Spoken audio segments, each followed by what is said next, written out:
The fine was taped to my front door with blue painter's tape, like some kind of deranged arts and crafts project.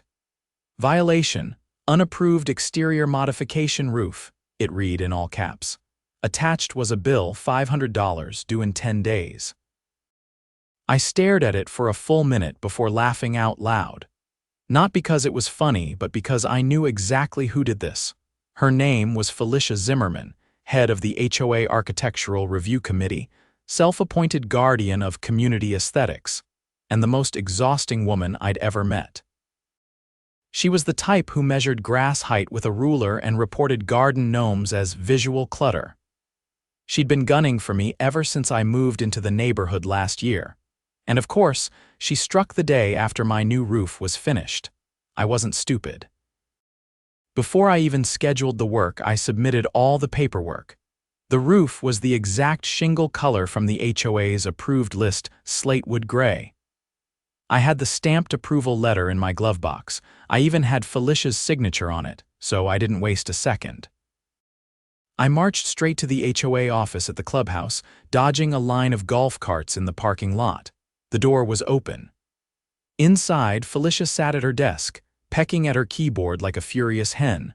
Her short blonde bob looked like it had been flat-ironed by rage. She looked up, clearly annoyed. "Oh, Mr. Sutton, here to pay your fine." "Nope," I said, pulling the folded letter from my back pocket. I dropped it on her desk. "Here to ask why I got fined for a roof you personally approved." Her mouth opened, then closed like a fish. She snatched the letter and scanned it.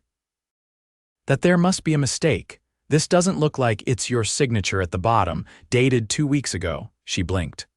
"Well, the roof looks darker than expected. It's not quite in harmony with the homes along the west side." "Felicia. Come on. I'm sorry, but the board has the right to reassess if the final outcome, you are the board, you signed off on it. You don't get to change your mind because you don't like it." She straightened in her chair, face hardening. "If you have a complaint, you're welcome to file an appeal.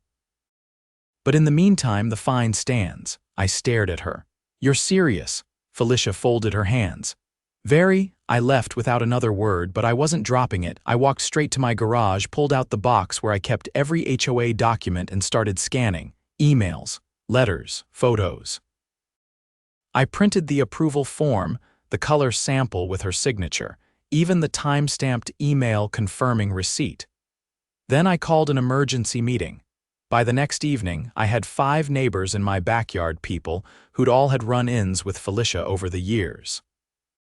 One of them, a retired contractor named Jim, had been fined for his American flag being too large. Another, a teacher named Carla, got cited for having excessively bright porch lights. We all agreed. It was time to fight back. Jim leaned over my table, eyeing the documents. "You got her." "Cold," Carla nodded. "She's been abusing that position for years. If she's falsifying fines, that could be fraud." I tapped the approval letter. "Then let's expose her." The next morning, I skipped my usual jog and instead drove down to City Hall. Not the HOA clubhouse, but the actual municipal building where real decisions were made. I had an appointment with someone who wasn't easily intimidated, Marta Enfield, the city's zoning compliance officer. She was in her 40s, wore thick framed glasses, and had a look like she could smell lies before they were spoken. I'd met her once before during a surveyor's visit when I was first buying the house. She didn't waste time with small talk. "You said it was an HOA issue," she asked, flipping open the folder I handed her. "Yeah," I said. "They fined me $500 for a roof they approved. I think they're falsifying violations." Her eyes scanned the documents like a scanner. "That's Zimmerman's signature." "You know her?" "Oh yeah," Marta said, not looking up. "We get complaints about that HOA every few months, but they usually don't have receipts this solid." I leaned forward. "Can the city do anything?" "Depends. If they're fabricating violations and collecting payment under false pretenses, that opens the door to fraud. If they're altering documents or changing approvals after the fact, that crosses into criminal territory." She closed the folder and slid it back. "Mind if I keep copies?" "Take whatever you need," I said. She scribbled something on a sticky note and nodded. I'll start a review. If they've done it to you, chances are they've done it to others." I thanked her and left, feeling like the first domino had tipped. Back in the neighborhood, none of the usual morning walkers made eye contact. Word was spreading. That evening, Carla rang my doorbell holding a flash drive. "I've been digging," she said, stepping inside. "Pulled up the HOA's annual disclosures. Guess what? Their legal fund has ballooned from $12,000 to over $38,000 in the past year." I raised an eyebrow. "From fines?" "Mostly, and they're not even itemized. Just listed as maintenance enforcement penalties. That's not normal." We plugged in the drive and started combing through PDFs. It didn't take long to find a pattern. The majority of fines issued in the past 6 months were for vague infractions, aesthetic inconsistency, unauthorized enhancements, even one labeled lawn personality conflict. "She's inventing terms," I muttered. Carla pointed at a name on the list. "Look at this. Jim was fined twice for the same flag violation. Paid both times. And there's no record of appeal availability listed anywhere. We printed everything. By the time we finished, my kitchen table looked like an FBI sting operation." The next step was risky: attending the monthly HOA meeting. Normally, no one showed up except Felicia and her 2 lapdogs on the board. Mark, who nodded at everything she said like a bobblehead, and Denise, who seemed perpetually confused but liked the sense of power. But this time was different. We showed up 15 strong: Carla, Jim, Mrs. Patel from the corner lot. Even the quiet couple from the duplexes came, holding hands and carrying a manila envelope. The meeting room was cramped, the folding chairs creaked with tension, and Felicia's face dropped the moment she walked in and saw us. She tried to play it cool. "Good evening, residents," she said, setting down her binder. "We'll begin with our routine updates." "No," I said, standing up. "We're starting with item 1, fraudulent fines." Gasps. Denise's eyes darted around like she was looking for the nearest exit. Mark's jaw hung slightly slack. Felicia didn't blink. "Mr. Sutton, if you have concerns, you may submit them in writing." I already did, to City Hall and to Marta Enfield. "She's opening an audit into your enforcement practices." That got her. Her eyelid twitched. "You have no authority to bypass the board," she said. "You have no authority to collect money based on fabricated violations." I handed a stack of copies to everyone in the room. "These are the documents showing you approved my roof. And still fine me $500. Felicia's voice cracked. "That was a clerical error, easily corrected." "But that's not what you said when I asked. You said the board reassessed it." Mark looked uncomfortable. "That's not procedure." Jim stood next. "I was fined twice for the same flag. Paid twice. No refund, no appeal, no explanation." Mrs. Patel raised her hand. "I was cited for fence height. The fence was built by the developer. It's in the original plans." Felicia was sweating now. I turned to the crowd. "Who here has been fined for something that didn't make sense?" Nearly every hand went up. Felicia tried to regain control. "These issues will be reviewed in closed session. Please submit concerns through the proper channels." "No," Carla said. "We're requesting a special vote." "We have the numbers." Under the HOA bylaws, any group of more than 10% of homeowners could call a vote to remove board members. Carla had already done the math. We had over 20% in the room. Felicia shook her head. "You can't do that." "Not tonight. We're not leaving until it's scheduled," Carla said, "and the city's investigation will continue regardless." After several minutes of panicked whispering between Felicia and her chairwarmers, they agreed to hold the vote in 2 weeks. That gave us time to get the rest of the community on board. What Felicia didn't know was that we were just getting started. The next morning, I called in a favor. My younger brother, Marcus, was a paralegal for a real estate attorney downtown. He owed me for helping him move last Christmas, and now I was cashing in.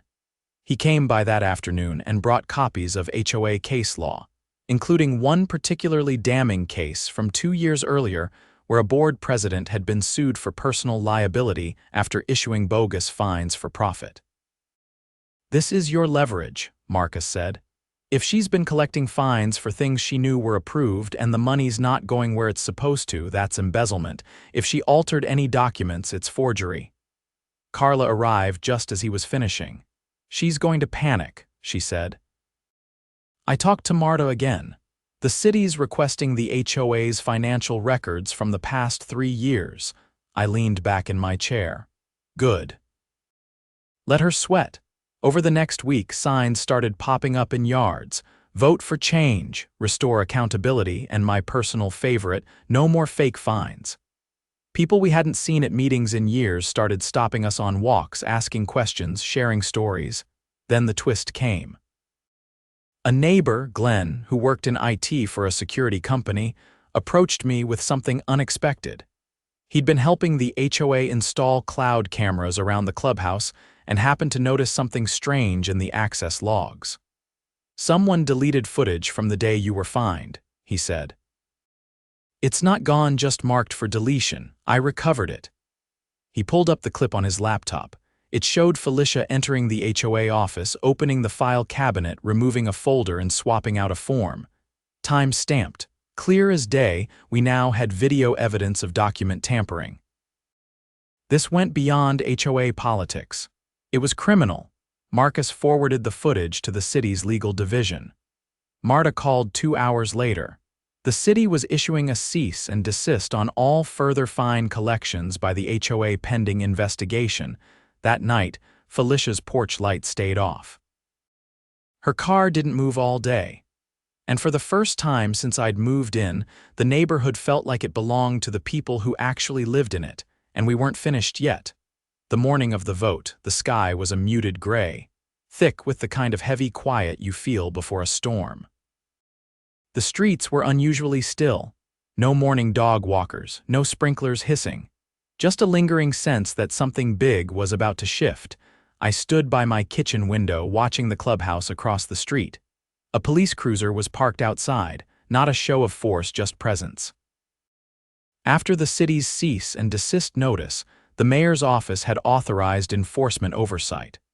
The HOA no longer had the right to issue anything without city review. The cruiser was there to make sure they didn't forget. At precisely 10, I stepped outside with my folder under my arm. Carla was already waiting on the sidewalk, holding a clipboard thick with signatures. She gave a short nod, not excited, not nervous, just ready. Behind her, Jim pulled up in his beat-up pickup with his American flag now proudly displayed in the bed. That alone said everything. We walked in together. Inside, the air was tense and warm. The folding chairs were filled, this time every single one. Dozens of residents, some standing along the walls. Even a few reporters hovered near the back, scribbling notes. Felicia sat at the center table, flanked by Mark and Denise, both looking like they'd rather be anywhere else. She wore a pale green blazer and a pinched expression, her hands folded tightly on top of a leather binder, but her usual confidence was gone.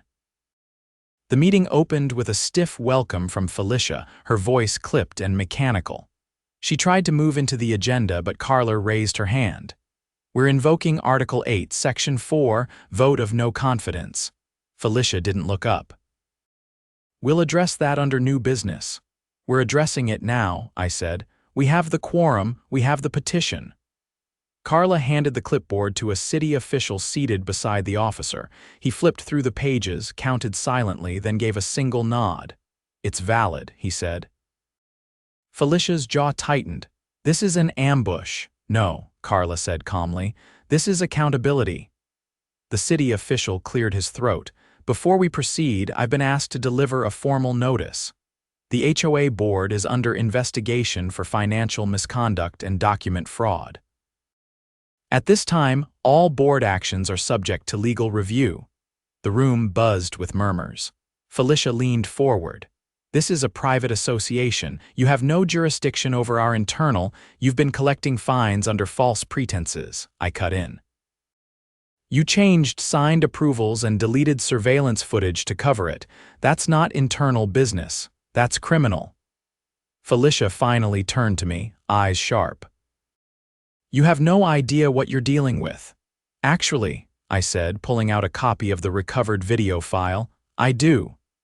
The city official accepted the flash drive from me and handed it to the police officer, who stepped outside to make a call. The room was silent for a beat. Even Mark looked away from Felicia now. Then Carla stood. We're calling for immediate removal of the current board and a temporary replacement committee until the next scheduled election. All in favor? Hands went up almost the entire room. Felicia stood abruptly. This is illegal. You can't dissolve a governing body on hearsay. It's not hearsay, came a new voice. It belonged to Marta Enfield, who entered through the clubhouse side door holding a folder stamped with the city seal.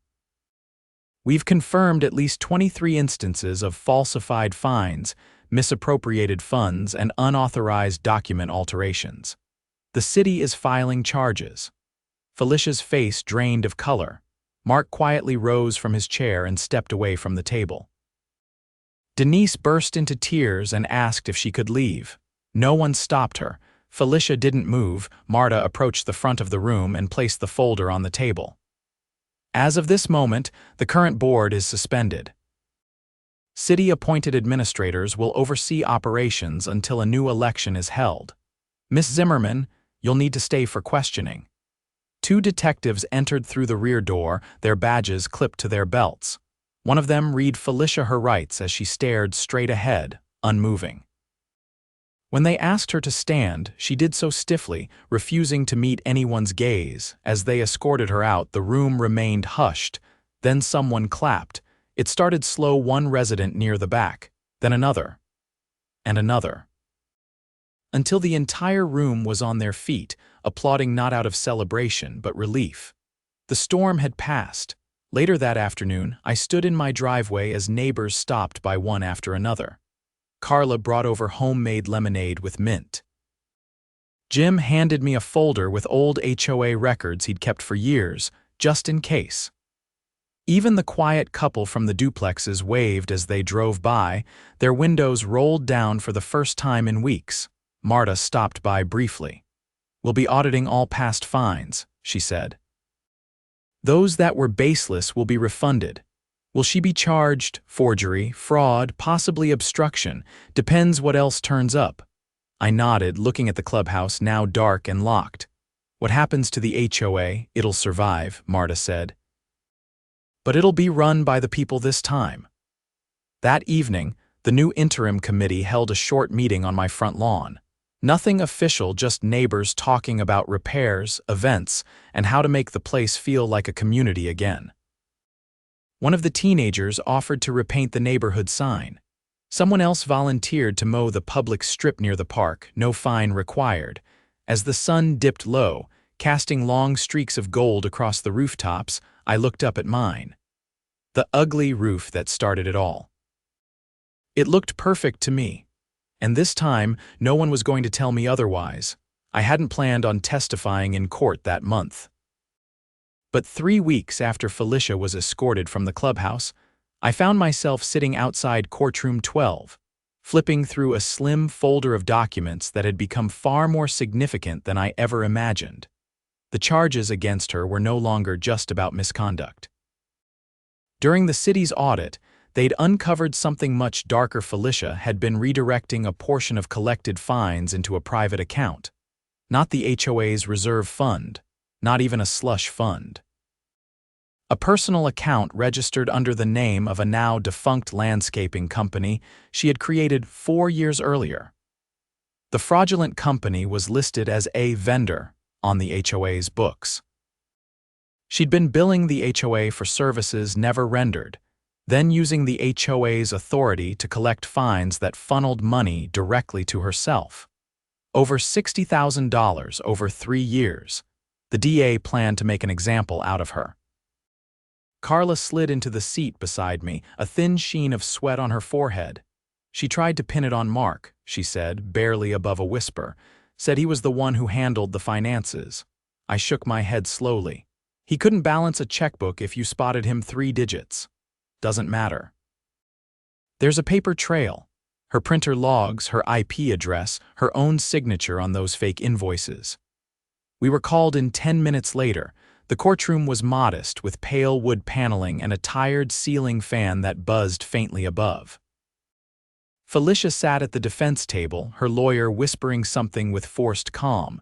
She looked smaller somehow. Her blazer hung looser on her shoulders. Her hair had dark roots now, and her hands never stopped fidgeting with the edge of the table. I was called as a witness not just for my roof, but for the events that triggered the investigation. I kept my answers clear, factual. I confirmed the falsified fine, the approval documents, the video footage, and the timeline of events. I didn't embellish. I didn't need to. The truth was damning enough. When the prosecutor asked if I had ever received an apology or explanation from Felicia, I answered simply, "No, just silence and threats," her lawyer objected. The judge let it stand.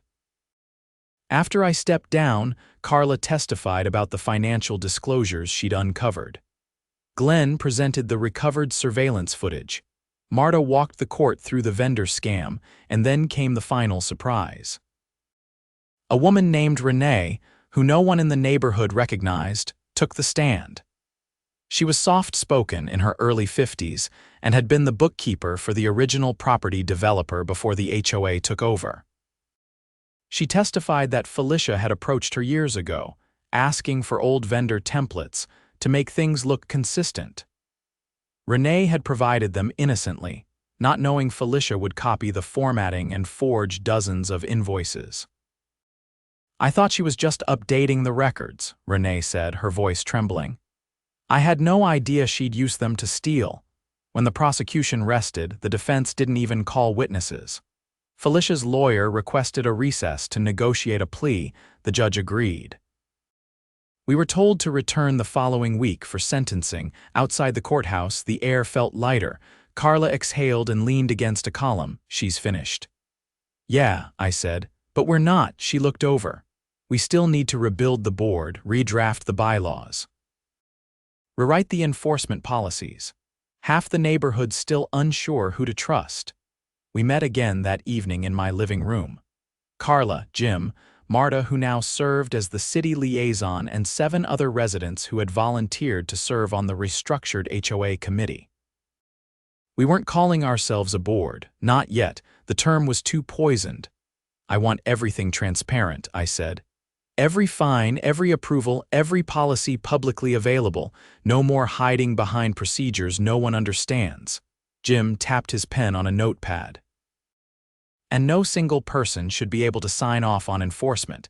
There needs to be at least a 3-person review." Carla nodded. "Also, we need rotating leadership. No more lifers clinging to titles. No one should serve more than 2 years without a break." The group agreed. We stayed up past midnight drafting a new charter. The next week, Felicia accepted a deal: 5 years probation, full restitution, and a permanent bar from serving on any homeowner's board in the state. The DA had wanted jail time, but the judge cited her age and lack of prior convictions. Still, she was required to pay back every cent plus legal costs. The restitution fund was placed under city supervision and earmarked for neighborhood improvements. The first thing we did was cancel the outdated surveillance contract and install community bulletin boards at both entrances of the neighborhood. We also refunded every resident who'd been fined under Felicia's tenure for aesthetic inconsistency or unsubstantiated infractions. The check envelopes were hand-delivered, each with a formal apology signed by the new interim committee. The clubhouse was repainted. The old meeting chairs were replaced with comfortable, padded ones donated by a local church. The neighborhood newsletter got a redesign, and we launched a website where residents could view policies, submit concerns, and even vote on non-binding issues. 3 months later, we held an official election. No campaign posters, no mudslinging. Just a community potluck, a short candidate Q&A, and a paper ballot. I declined to run. So did Carla. We both agreed it was time for new voices. The winners? A retired librarian, a civil engineer, and a high school debate coach. None of them had ever served on any board before. That was the point. The night after the election, I stood out on my front lawn as the sun dipped low. Across the street, Jim was planting wildflowers along the median. Kids were chalking hopscotch into the sidewalk. The couple from the duplexes hosted a backyard movie night using a white sheet and a borrowed projector. Carla walked by with her rescue dog, who barked once and then flopped onto my lawn like he owned the place. "You ever think it would feel like this?" she asked. "Not even close." She gestured at my roof. "Still standing, still ugly," I laughed. "Still approved." She chuckled and kept walking. Later that night, I sat on my porch with a cold drink, watching porch lights flicker on across the neighborhood. For the first time since I moved in, they weren't warnings or signals of suspicion, they were just lights. Homes. Lives. Peace. And this time, no one could take it away with a signature and a fine.